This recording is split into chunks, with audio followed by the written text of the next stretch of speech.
My stepsister framed me for causing her allergic reaction, so my 3 brothers locked me in a cramped, airless cellar and chained the door shut.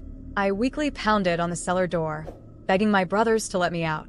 John, my eldest brother and a business magnate, harshly reprimanded me before leaving. It's bad enough that you always pick on Anna, but cooking seafood knowing she's allergic? Were you trying to kill her? Stay there and think about what you've done. Peter, my second brother and a rising music star, and Raphael, my third brother and a prodigious painter, looked at me with contempt. Someone as cruel as you just keeps making excuses and playing the victim, they said disdainfully. It's better for you to stay there and face the consequences. With that, they carried my trembling half-sister Anna in their arms and rushed her to the hospital. As the oxygen in the basement ran out, each breath became heavier until I finally suffocated to death in that confined space. 3 days later, when my brothers returned from the hospital with Anna, they finally remembered me. But it was too late. I had died from lack of air in that grim basement. When I opened my eyes again, I realized my spirit was floating beside my 3 brothers. They had just returned to the mansion. John and Peter were carefully helping Anna, speaking to her tenderly. Thank goodness we got to the hospital in time. You're recovering so quickly. Raphael was also attending to her with evident concern. The doctor said your body is still weak and you need to eat well. Then, very solicitously, he offered her a large piece of meat. One of the maids timidly intervened. Young masters, Miss Clara hasn't made any noise in the basement for the past 3 days. John scoffed and interrupted her. Today is a joyful day. Anna is back from the hospital. Why bring up that troublemaker? The maid tried to insist, but the cold glares from Peter and Raphael silenced her. That wretch should have known about Anna's seafood allergy and deliberately prepared a meal full of it, Peter said angrily. And to think I believed she would finally accept Anna. But it was all premeditated. Raphael nodded, irritated. Anna, terrified as she was, had to go to the hospital because of her. And yet that woman is still nowhere to be seen. Anna feigned a timid gesture and said in a soft voice, Brother, Clara is being punished because of me. She's been locked in that basement for so many days. What if she comes out furious with me? John's face hardened. Don't worry, Anna. We've been too lenient with her. She's never faced real consequences. After this lesson, she won't bother you anymore. As he spoke, he instinctively checked his phone to look at our message history. The last messages were from 3 days ago. During all that time, I hadn't sent a single text or called. John's eyes gleamed with anger. That ungrateful woman. It's been days, and she hasn't even asked how Anna is doing. Anna squeezed John's hand and said with a trembling voice, I just wanted my sister to spend time with me. I never wanted to take anything from her.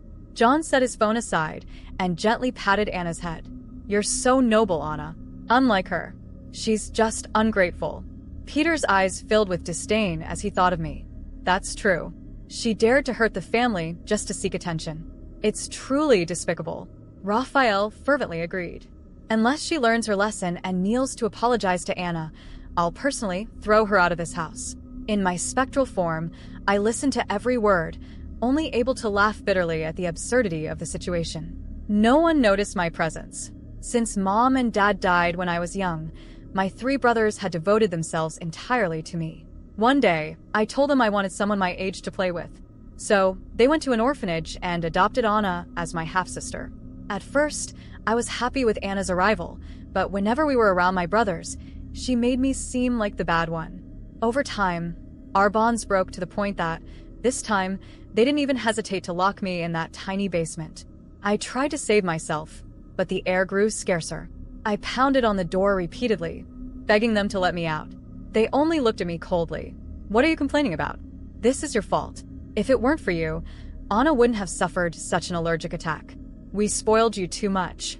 That's why you keep mistreating her. Stay there and repent for what you've done. With those words, Peter fastened the chains around the door while Raphael stacked heavy objects in front of it, blocking any escape route. Now, watching Anna's fake smile directed at my brothers only made me let out a bitter, sarcastic sigh. Brothers, the sister who loved you the most in this world died by your own hands. Anna tugged at John's sleeve, appearing shy. Brother, please don't be angry. It's my fault for being so weak and having allergies. I'm sure Clara didn't mean any harm. Please, don't blame her so much. John's expression grew even darker, and he spoke harshly. That girl. We spoiled her too much, and that's why she became so arrogant. Peter's eyes glimmered with restrained fury. The older she gets, the more selfish she becomes.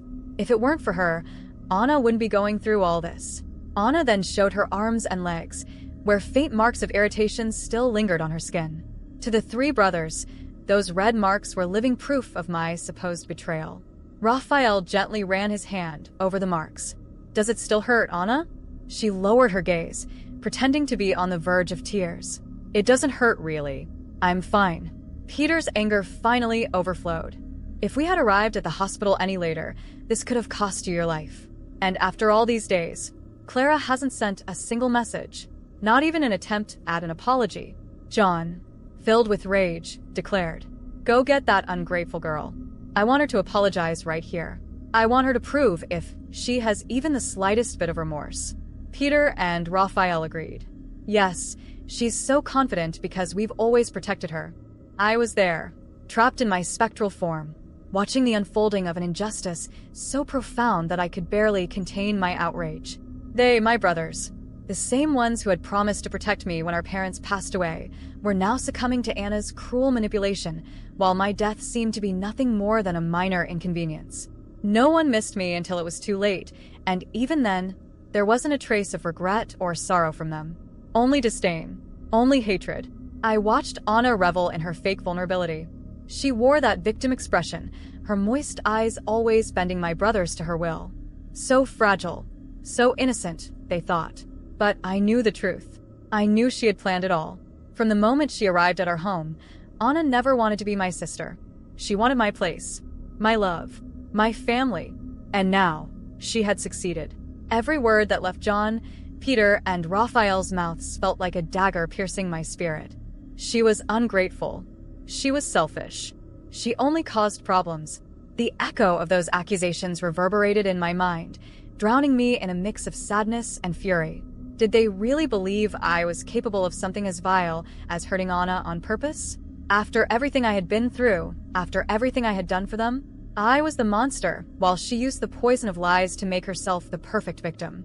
I watched them that night, gathered around the table, celebrating Anna's recovery as if nothing had happened. While they laughed and toasted, I felt something different stir inside me.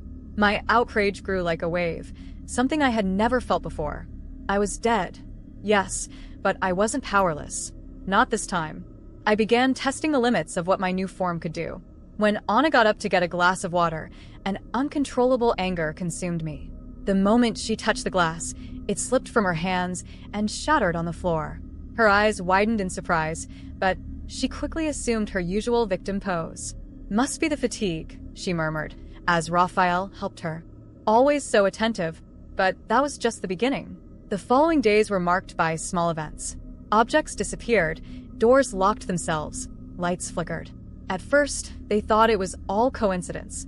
But when Peter, distracted, dropped a tray full of food in front of Anna, I saw something rare, a shadow of irritation crossing her face. Good. It's working. She began to lose control. She tried to maintain her mask, but small slips revealed who she truly was. One night, when she thought she was alone, I heard her voice. "This house is mine now. I won't let anyone ruin it." Raphael, passing by the hallway, stopped upon hearing her. He entered the room, confused. "What did you say, Anna?" "Nothing," she replied quickly. "I was just thinking out loud." For the first time, I saw doubt in one of their eyes. And I knew it was only the beginning. My actions grew bolder. One night, while John was reviewing documents in the office, I slammed the door shut. He looked up, startled, and I saw my reflection in the mirror behind him. My face, pale and still, was a reminder that I was still there. He quickly turned, but saw nothing. "Must be the wind," he muttered, though his expression betrayed his disbelief. Anna began to sense that something was wrong. She became nervous, paranoid, constantly glancing over her shoulder, even when surrounded by my brothers. And then one night, she made a fatal mistake. During a heated argument with Peter, she let her true self slip. "You've always been so easy to fool. I'm the perfect victim, aren't I? Always defending poor Anna, fragile Anna. While Clara died because of your stupidity." The silence that followed was deafening. John, Peter, and Raphael froze. None of them had expected to hear something like that. At last, Anna's mask had fallen. Peter was the first to react. "What did you just say?" His voice was low, but filled with something I hadn't seen in a long time. Doubt. Anna tried to backtrack, but it was too late. I didn't mean that. It was a moment of anger. I loved Clara. But they were no longer convinced. Finally, the pieces began to fall into place. The small lies, the manipulations, the glances, the fake smiles. It was all there, right in front of them, and they had been blind the entire time. John rose slowly, his face marked with guilt. "We let her die. And you knew." Anna tried to defend herself, but Raphael interrupted her. "Shut up. You played all of us. Clara died because of us, but you're the one who should have been in that basement." As I watched the scene, I felt something I hadn't felt in a long time. Relief. They finally saw the truth. But it wasn't enough. The pain they caused still lingered within me, alive, and I knew they could never undo what they had done. That night, as Anna futilely tried to explain herself, I saw my brothers step away from her, one by one. John ordered her to leave the house the next day. "There's no place for you here anymore." She tried to cry, to beg, but it didn't work. And I, for the first time in what felt like an eternity, smiled. They had lost me forever, but now they knew who the real culprit was. Let them carry that guilt for the rest of their lives. They finally saw the truth. They saw Anna for what she truly was, the manipulator who had destroyed what little remained of our family. But as I watched them distance themselves from her, I realized something that gnawed at me. It wasn't enough. It wasn't enough for them to simply know they were wrong. It wasn't enough to just throw Anna out of the house. My brothers, all three of them, had blood on their hands. They were guilty too, and they deserved to pay. Their guilt went beyond letting me die in that basement. They ignored my cries, my pleas. They believed Anna blindly, even when everything pointed to the contrary. Above all, they betrayed me. Since our parents died, they were all I had. I trusted them, and they repaid me with abandonment, cruelty, and indifference. As I watched Anna leave the house that night, crying and pleading one last time, something inside me shifted. There was no sadness left, only anger. It wasn't just Anna who needed to face the consequences of her actions. My brothers did too, and I would make them feel the pain I had felt. The first days after Anna's departure were strange. The house was quiet, but not peaceful. The weight of guilt lingered in the air. I saw John isolating himself in the office, papers strewn across the desk that he didn't even read. Peter spent hours at the piano, playing somber melodies, while Raphael stared at blank canvases, unable to paint. But that wasn't enough. That night, I decided to start with John, the eldest. He had always been the leader, the decision-maker, the one who should have been wiser. He was sitting in his armchair, a bottle of whiskey in hand, when I made the lights flicker. He raised his head, confused, but didn't move. Then, I knocked the papers off his desk, scattering them across the floor. He jumped to his feet. "Who's there?" he asked, his voice hesitant. I didn't answer. Instead, I made his chair spin on its own and slammed the office door shut. He ran to the door and tried to open it, but it was locked. In the silence that followed, I began to whisper, low but loud enough for him to hear. "You left me to die, John." His eyes widened, darting around the room, but he couldn't see me. His breathing quickened. "Clara?" He sounded as though he wanted to convince himself it was just his imagination. I continued, "You heard me scream and ignored it. You locked me in there to die." He began pounding on the door, trying to escape, but I wouldn't let him. The fear in his eyes was palpable, and I fed off it. He needed to feel what I felt. When I finally unlocked the door, he bolted out of the office, pale and muttering that he was losing his mind. With Peter, I took a different approach. He had always been the emotional one, easily swayed by his feelings. He was an easy target. I waited until he was at the piano, lost in one of his melancholic melodies. As he played, I shifted the keys, making dissonant sounds echo through the room. He stopped, confused, and tried again, but the notes came out wrong. "This doesn't make sense," he murmured, staring at the keys. Then, I let an old photograph of the four of us, our parents, him, and me, fall from the top of the shelf. He got up to pick it up and froze when he saw the glass of the frame cracked, directly over my image. "You forgot me, Peter." My voice echoed in the room. He dropped the frame, trembling. "Clara? This isn't real." But it was. And he knew it. He fell to his knees, clutching his head as if trying to block out my words. But I pressed on, making him remember every moment he chose Anna over me. When he ignored my pleas for help, when he placed the chains around that door. He ran out of the room, tears streaming down his face, muttering apologies that could no longer fix anything. Raphael was last. He had always been the coldest, the hardest to reach. But even he had his weaknesses. I waited until he was in the studio, staring at a blank canvas. Using my energy, I painted red streaks across the canvas, forming the words, "You killed me." He stepped back, startled, knocking over the paints onto the floor. He tried to wipe the streaks away, but they wouldn't budge. This can't be happening," he said, his voice shaky. Then, I began moving objects in the studio, knocking over brushes and spilling paint. He shouted, begging for it to stop. But I didn't stop.